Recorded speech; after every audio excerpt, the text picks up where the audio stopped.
plus il y aura de cellules mobiles.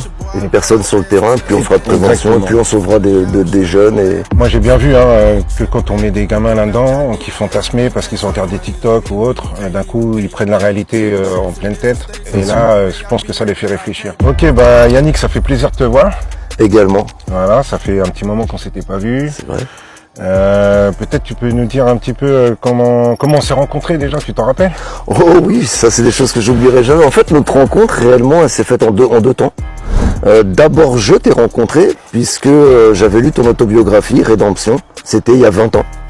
Et c'est en lisant ton autobiographie où je me suis reconnu à travers ton parcours, parce qu'il y avait des similitudes.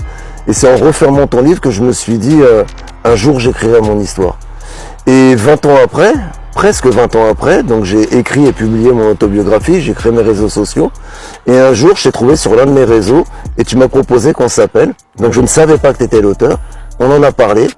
Et tu m'as dit, bah écoute, dans une semaine, j'interviens pas loin de chez toi auprès de mineurs en stage de réparation pénale. Bah accompagne-moi, comme ça tu verras ce que je fais. Je t'ai accompagné, t'as témoigné. Tu m'as donné la parole devant ces jeunes. Et quand j'ai témoigné devant eux, dans mon esprit, il y a quelque chose qui s'est passé, c'est que je me suis dit, en fait, si j'ai fait toutes ces années de prison, c'est pas pour l'argent, c'est pour eux. Et là, ça a été le début d'une grande amitié et d'un travail commun qu'on a fait ensemble jusqu'à maintenant. Ouais, moi aussi, je me souviens de ce jour où on s'est rencontrés là-bas à la sauvegarde, devant ces jeunes. Et je t'ai vu témoigner aussi plus tard. Bien sûr. Voilà, et je t'ai vu avancer dans cette envie de sensibiliser, de te servir de ton parcours pour sensibiliser et prévenir, jusqu'à avoir même l'idée d'une cellule mobile de prévention et de sensibilisation au milieu carcéral. Donc quel chemin parcouru depuis un an déjà ici? Un an exactement, puisque cette cellule elle a quand même été faite sur ce terrain et on l'a emmenée pour la première fois, c'était il y a un an, c'est son anniversaire. Ouais. Et on l'avait posée un petit peu plus loin et on a commencé à travailler ici avec des personnes tout d'abord qui étaient hébergées chez toi, dont je vais te laisser parler d'ailleurs. En fait c'était une personne qui était ici en semi-liberté élargie et qui donnait un coup de main ici sur des chantiers divers. Et puis ensuite on a fait appel à un artiste qui a essayé de refaire ça un peu à l'image d'une prison, vue de l'extérieur en tout cas. Et on l'a fait aussi, je crois, avec des jeunes d'un centre éducatif fermé de la PJJ, tout à fait, pas très loin d'Angers. Et donc tout ça s'est fait sur un mois, ça a couru sur un mois. Ouais. Ensuite, tu l'as utilisé pour la première fois juste dans la foulée, quoi. Dans la foulée. Mais avant, on s'est tous retrouvés ici le dernier jour. Il y avait tous ces jeunes de la PJJ. Il y avait 2 anciens détenus qui hébergeaient. Il y avait aussi une ancienne SDF dont le compagnon était détenu, qui avait travaillé dessus. Et on a monté tous ces meubles vraiment tous ensemble. Et à la fin, en fait, j'ai expliqué à ces gamins que finalement, ils avaient passé du temps à travailler sur un outil qui allait certainement aider d'autres jeunes de leur âge à ne pas aller en prison. Et qui pouvaient vraiment être fiers d'eux pour ça. Mais au-delà de ce qu'on a fait avec l'association Murmure, il faut pas oublier non plus que ce terrain, c'est aussi une autre association, ta nouvelle association. Ouais, c'est l'association Les Chiens de l'Ombre, donc qui a 2 vocations. Une vocation à sauver des chiens maltraités, et notamment des molosses, qui ont une image dévalorisée auprès du public, dangereux, etc. Un peu comme les détenus. Un peu comme les détenus.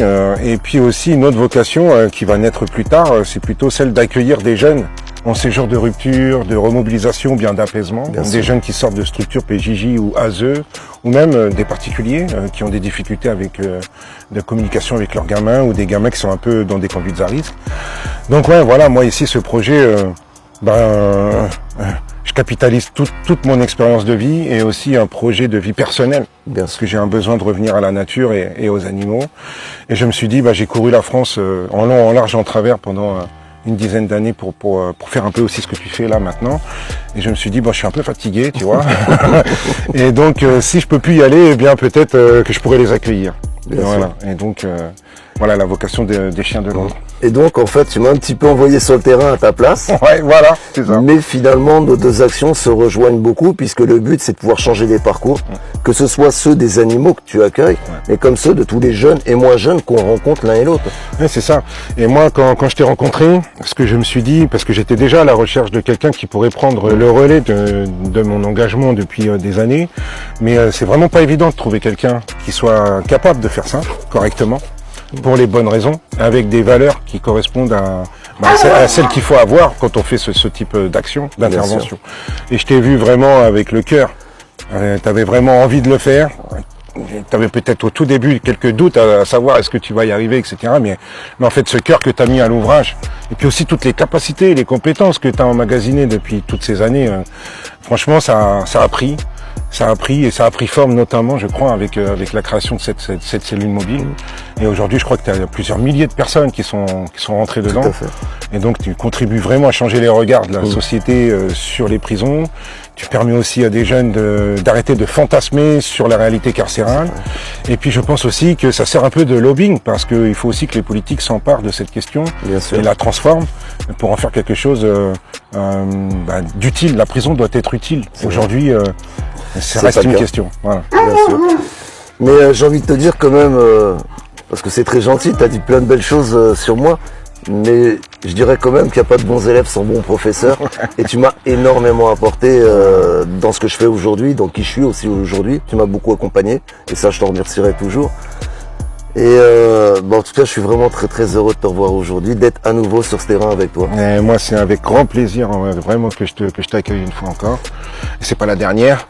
C'est vraiment pas la dernière, parce que au-delà d'être des collègues, pour moi, t'es un ami, t'es un frère. Et c'est réciproque. Et donc, pour moi, il y a vraiment beaucoup d'affection, beaucoup de respect pour la personne que t'es et pour l'action que tu mènes.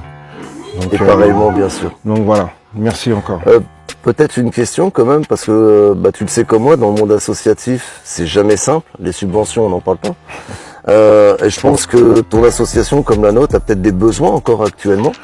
Bien sûr qu'il y a des besoins. Moi, je suis tellement dans l'opérationnel, sur le terrain, que j'ai peu de temps et peu de ressources pour chercher du financement. Je pense que toi aussi, je te vois, tu es toujours dans une ville et tu as fourni beaucoup de ta poche, énormément de ta poche. C'est tout à ton honneur, je pense que c'est tout à notre honneur aussi. Mais à un moment donné, nos poches, elles ont des limites. C'est ça. Et donc c'est bien aussi si on arrive à mobiliser des gens qui pourraient nous aider à rechercher du financement. Moi, je cherche pas quelqu'un qui a gagné au loto et qui me donnerait son argent. Je demande juste des compétences de gens qui pourraient nous aider à remplir des dossiers de subvention, à faire des recherches de financement privé, public, tout ce qui pourrait nous permettre d'en faire davantage encore. C'est ça. Et d'ailleurs, tu m'as appris autre chose, c'est transmettre, la transmission, pas seulement vers un public, mais aussi aider à mettre à mettre le pied à l'étrier à quelqu'un d'autre. Et par chance, depuis quelques semaines maintenant, on a un ancien détenu bénévole que j'ai déjà emmené sur le terrain. J'essaie de le former, quelqu'un de vraiment très compétent. Et là, on va partir 4 jours mercredi ensemble pour le faire témoigner, faire des ateliers ensemble. Et aujourd'hui, justement, on essaye aussi de rechercher des financements parce qu'on voudrait faire une deuxième cellule mobile dans un camion pour que qu'il puisse être autonome et qu'il puisse intervenir même à l'autre bout de la France.